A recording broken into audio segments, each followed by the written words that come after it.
Rock, qué bueno que ya estamos reunidos para orar otro miércoles más de este año 2020, este año que ha sido realmente tan inolvidable en muchos sentidos y que nos sigue desafiando en muchos sentidos.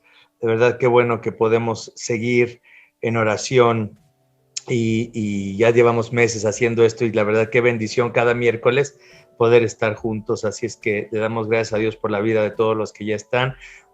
Qué bueno que ya está Marta Telles, que está Lolita Narváez, que está Yoxeli, Marta Cecilia, César Zúñiga, Isabel Cacho, Liz Rodríguez, Leti de May, allá en Querétaro, Sami Peloso, Ali Cruz, Mabel López, Emilia Medina. Gracias a Dios por todos los que están conectados y otros que no alcanzo ahorita a leer, pero qué bueno que ya estamos juntos y vamos a meditar hoy en esta porción que está en el libro de Proverbios. Casi nunca tomamos meditaciones del libro de Proverbios porque es un poquito a veces extraño conectar la literatura de sabiduría que es el libro de Proverbios o el libro de Eclesiastés con la fe cristiana, de tal manera que no quede solamente como un consejo moral o como como un consejo principalmente. La verdad es que esta es una porción de la escritura que debemos apreciar más, que debemos de utilizar más, porque de verdad es muy práctica la enseñanza que nos da tanto el libro de Proverbios como de Eclesiastés, pero no los ocupamos mucho. Así es que hoy vamos a meditar en el libro de Proverbios, en el capítulo 10, y voy a leer de los versículos 1 al 6. La meditación de esta noche se titula Sabiduría y Salvación. Y dice esta palabra del Señor así: El hijo sabio es la alegría de su padre, el hijo necio es el pesar de su madre. Las riquezas malavidas no sirven de nada, pero la justicia libra de la muerte. El Señor no deja sin comer al justo, pero frustra la avidez de los malvados. Las manos ociosas conducen a la pobreza, pero las manos hábiles atraen riquezas. El hijo prevenido se abastece en el verano, pero el sinvergüenza duerme en tiempo de cosecha. El justo se ve coronado de bendiciones, pero la boca del malvado encubre violencia. Esta es la porción de la palabra del Señor en la que vamos a meditar. Y quiero empezar con esto, la idea de que en el libro de Proverbios encontramos mucho un lenguaje en el que el autor escribe como un padre que escribe a sus hijos. Y pues obviamente es un reflejo de la relación que Dios quiere tener con nosotros. Dios quiere, en Cristo sabemos que hemos sido adoptados en la familia de Dios y que podemos llamarle ahora a Dios Padre, aparte de llamarle Señor, aparte de reconocerlo como nuestro Creador, le llamamos Padre. Y dice Pablo en Romanos que podemos llamarle ahora por el Espíritu que está en nosotros, Abba, Padre, Papito. Pero no solamente tenemos el privilegio porque estamos en Cristo, porque hemos sido perdonados de nuestros pecados por la sangre preciosa de Jesucristo. No solamente tenemos el privilegio de llamarle Padre al Señor, a nuestro Dios, a nuestro Creador, pero también tenemos este privilegio de obedecerle, de ser hijos como los que todos soñamos tener, ¿no? Estos hijos que queremos, todos los que somos padres tenemos el sueño de que nuestros hijos nos obedezcan, hagan lo que nosotros les decimos, sigan nuestros consejos, escuchen lo que tenemos que decirles. Eso es lo que quiere un padre, ¿están de acuerdo? Un padre quiere aconsejar a sus hijos, quiere guiarlos, quiere protegerlos. Pero bueno, estamos en un mundo caído y los hijos, todos los que hemos sido hijos no nos hemos dejado, y luego ya cuando somos padres pues tampoco nos dejamos, tampoco ellos se dejan.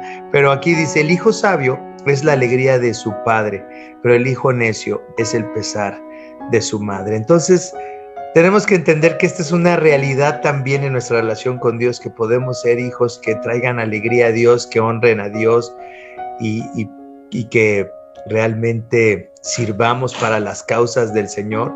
O también podemos ser hijos necios, que seamos un pesar de para Dios también. Entonces cada día hemos dicho en estas últimas semanas, especialmente en el sermón del domingo, hablábamos de la libertad que ahora Dios nos ha dado en Cristo. Dios ha restaurado por medio de Jesucristo, de su Espíritu Santo, de la fe que tenemos en la obra de Cristo. Ahora nuestra capacidad para decidir y para anhelar obedecer a Dios ha sido restaurada. Pero también hemos dicho que diariamente elegimos en qué cosas queremos obedecer a Dios y en qué cosas no queremos obedecer a Dios.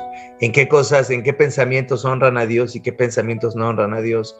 En qué acciones honran a Dios y qué acciones no honran a Dios.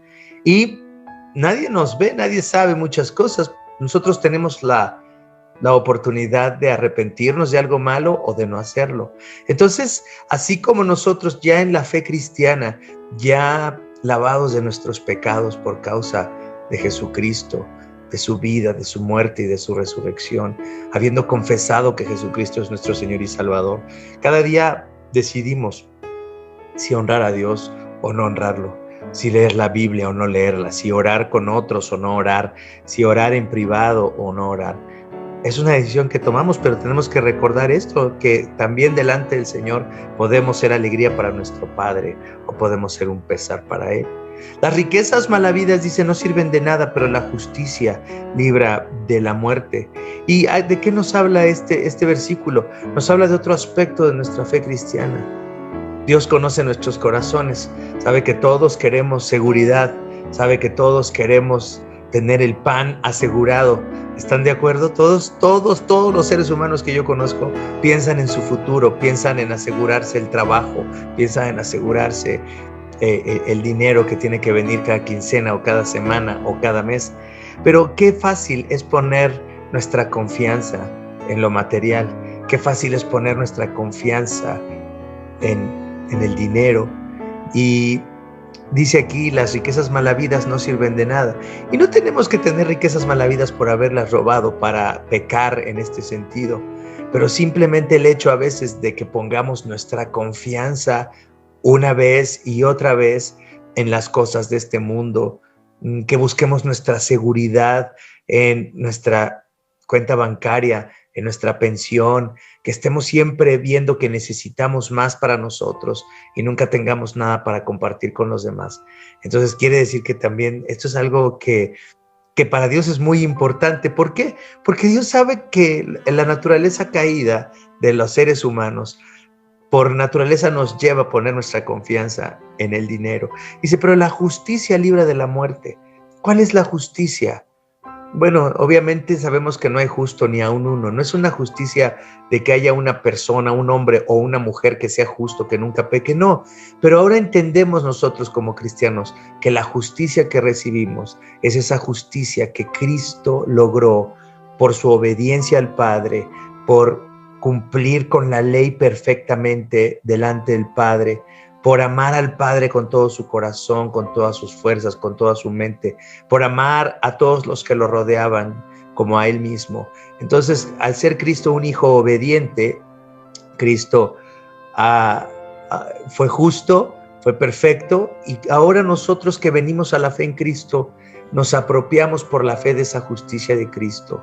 Y entonces esa justicia de Jesús, esa obediencia de Jesús es nuestra, y somos justificados por la obra de Cristo. Entonces la justicia nos libra de la muerte, pero no es nuestra justicia, es la justicia de Jesús que nos libra de la muerte, del juicio y de la separación eterna con Dios. Y ahora también, como lo dijimos hablando del primer versículo, hemos sido restaurados para obedecer a Dios y ser justos y actuar de una manera justa, ahora que estamos en Cristo. Entonces es algo que es una responsabilidad que tenemos también. Dice en el versículo 3, el Señor no deja sin comer al justo, pero frustra la avidez de los malvados. Confiamos en que el Señor nos va a dar siempre lo que necesitamos. Estamos confiados en eso, podemos confiar en que nunca nos va a dejar. Cuando piensas cuando ya no puedas trabajar o cuando estés enfermo, muchas personas piensan en esa época y dicen, no, ¿y qué voy a hacer si ya me enfermo, si ya no puedo trabajar? Y a veces los cristianos estamos igual que los no creyentes, con las mismas preocupaciones. Pero dice aquí, el Señor no deja sin comer al justo, pero frustra la avidez de los malvados. O sea, Él está en contra de los que están haciendo el mal, pero si tú estás en Cristo, si tú estás arrepentido de tu pecado, si tú conoces el amor de Dios por medio de Jesucristo, pues entonces tienes que empezar a desarrollar también de una manera muy consciente la confianza en Dios. Es decir, cuando empieces a preocuparte por las cosas, tienes que decir, no puedo dejar que mi mente empiece a preocuparme por el mañana, por la enfermedad, por qué va a pasar si se muere mi marido, o se muere mi esposa, o qué va a pasar si necesitamos una hospitalización. La gente, o sea, no sé, hay algunos que somos catastrofistas, y entonces es muy fácil que empecemos a imaginarnos lo peor en la vida, y eso es un pecado. Porque realmente deberíamos de entender que el Señor va a cuidar de nosotros. Por eso cuando Cristo le enseña a orar a sus discípulos, ¿qué les dice? En las peticiones, cuando pidan, ¿qué les dice? Pidan el pan nuestro, ¿de qué?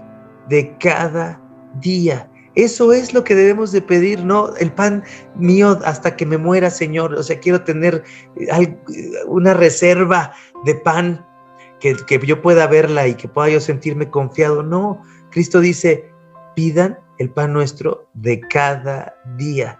Entonces, que estemos satisfechos, que estemos contentos. Eso no quiere decir que seamos flojos, no quiere decir que no trabajemos. Eso no tiene nada que ver, sino que nuestros corazones no estén agobiados, preocupados por qué comeremos o qué vestiremos. Dice en el versículo 4, las manos ociosas conducen a la pobreza, pero las manos hábiles traen riquezas. ¿Ven? Entonces no es que Cristo nos enseña a que esperemos que todo nos caiga del cielo. No, dice, pon tus manos a trabajar, que tus manos sean hábiles, desarrolla cosas, trabaja, haz negocios, ten tu dinero, sé excelente en tu trabajo, que la gente que trabaja contigo se beneficie de tu buen trabajo, sé diligente, haz todo lo que, también otro proverbio dice, todo lo que te venga a la mano hacer, hazlo. Entonces, la vida cristiana también tiene ese desafío, por una parte de confiar en el Señor, o sea, es decir, de que no trabajemos porque estamos angustiados o estresados, sino que trabajemos porque sabemos que eso honra a nuestro Padre, porque sabemos que eso es una bendición para nosotros, para nuestras familias, que trabajemos porque sabemos que también es una bendición para la sociedad, que cada uno de nosotros pudiéramos ver nuestro trabajo, el que sea, como una bendición para la sociedad en la que vivimos, y que veas que ese es tu ministerio, hacer bien algo, honrar a Dios por medio de que los que trabajan junto contigo se beneficien de tu fe cristiana. Entonces, aquí está perfectamente claro, ¿no? Que en el 3 dice, no se preocupen, porque el Señor siempre va a cuidar de ustedes. Pero en el 4 nos dice, las manos hábiles atraen riquezas. Dios no está peleado con la riqueza, Dios no está peleado con que trabajes mucho y que te vaya bien. Dios quiere también bendecirte, pero sin que haya una preocupación, una angustia por el mañana. ¿Estás viviendo en angustia por el mañana? Tienes que preguntarte, ¿dónde está mi salvación? ¿De qué me sirve ser cristiano? ¿De qué me sirve saber que soy amado, tan amado que Cristo dio su vida por mí? Si me encuentro igual de angustiado que mi comadre, que no es cristiana y que no conoce a Dios y que está súper preocupada por todo. Ese es el desafío que tenemos en estos versículos de Proverbios. Son bastantes desafíos. Y dice finalmente en el 5, el hijo prevenido se abastece en el verano, pero el sinvergüenza duerme en tiempo de cosecha. Sigue hablando el Señor de que una vida de fe es una vida de diligencia, es una vida de esfuerzo. Una vida de fe tiene que traer esfuerzo, tiene que traer trabajo. Eso es algo que Dios ama, que trabajemos. Para eso creó Dios a Adán y a Eva, para que administraran la creación, y los puso en el huerto de Edén para que ahí lo labraran y ahí construyeran una civilización. Así es que Dios se alegra de que construyamos una civilización. Dios se alegra de tener en su iglesia músicos. Dios se alegra de tener en su iglesia arquitectos. Dios se alegra de tener en su iglesia ingenieros, empleados, empresarios, los que tienen sus propios negocios, amas de casa que están con sus hijos y que tienen que cocinar, mujeres que son profesionistas y tienen que salir a trabajar. De todos los trabajos son realmente algo que Dios puede utilizar para su honra y para su gloria. Y cuando leemos esto, de que el hijo prevenido se abastece en el verano, pero el sinvergüenza duerme en tiempo de cosecha, nos lleva a desear trabajar también con esta fe en mente, con esta confianza en mente. Y termina esta porción diciendo: el justo se ve coronado de bendiciones, pero la boca del malvado encubre violencia. Les recuerdo una cosa: si somos bendecidos no es porque somos justos, sino porque ahora por Cristo hemos sido hechos justos. No somos nosotros los que nos atraemos las bendiciones con nuestra propia justicia. Es que las bendiciones que tenemos como cristianos provienen de Jesucristo, quien es el verdadero justo, y Él nos hace justos a nosotros. Dice: pero la boca del malvado encubre violencia, es decir, el malvado lastima con su boca, el malvado envidia, el malvado habla mal, el malvado utiliza sus palabras para lastimar a otros. Pero realmente tenemos otro desafío aquí como cristianos, es decir, no queremos nunca exaltarnos a nosotros mismos hablando mal de otros o lastimando a otros, sino queremos ser realmente esos hijos que honran a su Padre. Tenemos un Padre amoroso que nos ha dado un Salvador, que nos ha adoptado en su familia, que promete cuidar de nosotros. En este tiempo en el que hemos estado con tantas preocupaciones, tienes que preguntarte: ¿de qué me sirve saber que Cristo murió por mí si cada día estoy ansioso por el futuro, si cada día estoy inquieto por lo que va a pasar, si cada día tengo miedo? Y no es que no lo tengamos. La cuestión es si cuando tienes miedo te arrepientes y dices: no, debería yo más bien de venir a Cristo, debería yo de confiar en Cristo. No es que no te preocupes por el futuro, puedes pensar en algo preocupante y en ese momento arrepentirte y no dejar que tu mente vaya, no gastar media hora en preocupaciones, sino inmediatamente decirle a tu corazón: no voy a ir ahí, voy a orar, voy a poner delante de Dios mis peticiones, mis angustias, en lugar de estar pensando tonterías.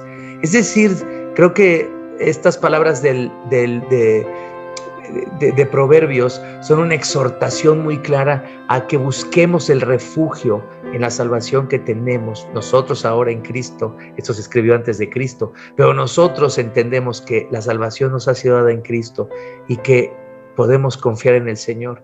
Entonces, no dejemos que nuestras mentes vayan más allá. Disciplinemos nuestro corazón y nuestra mente para venir al Señor más continuamente, más veces al día, más veces durante la semana. Tenemos un Dios que nos ama, nos ha dado un Salvador que es Cristo Jesús. Aprovechemos esa bendición que tenemos. Así es que, pensando en esto, pues vamos a traer nuestras peticiones en esta noche.